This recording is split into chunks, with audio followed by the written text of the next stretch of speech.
A landmark report followed by a landmark debate. The subject, Taiwan. Initially tabled by Swedish European MP Charlie Weimers, the report's recommendations were wide-ranging. It called on EU members to intensify relations with Taiwan, expressed grave concern about recent Chinese military incursions, and called for a bilateral investment agreement with Taiwan. On the debate floor, consensus emerged on Taiwan's importance to EU foreign policy. Taiwan is a like-minded partner with whom Europe shares many common values. In a region where this is not always a given, in light of Taiwan's robust democracy and technologically advanced economy, it is crucial that the EU and Taiwan pursue a comprehensive and enhanced partnership that underpins the rules-based order. The report comes amid warming European sentiment toward Taiwan, after China's assertive foreign policy has sowed skepticism in European capitals.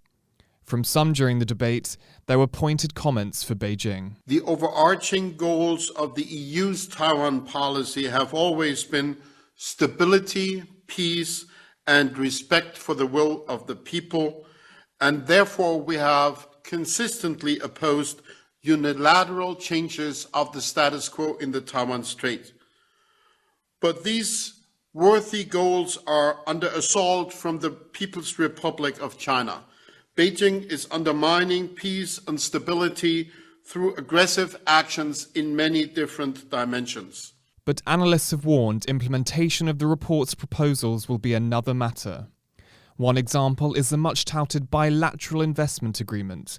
Although this has been proposed by the European Parliament, the final endorsement of the agreement would have to come from the European Council, made up of the leaders from each EU country. All of which means that support for Taiwan among European lawmakers won't necessarily translate into concrete actions. What we're seeing, of course, is intensified interest and intensified push for boosting EU-Taiwan relations, primarily coming from European lawmakers. We're not seeing as much of public support from the side of executive. Of course, we have seen this sort of support taking place in the EU's Indo-Pacific strategy, but still the EU's hands are relatively tied or relatively limited by its adherence to one China policy. European parliamentarians in Strasbourg are set to vote on the report on Wednesday evening. Regardless of the outcome, a consensus in Europe is emerging for increased support of like-minded Taiwan.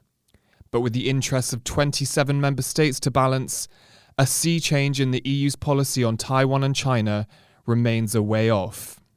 Kris and James Chater for TaiwanPlus.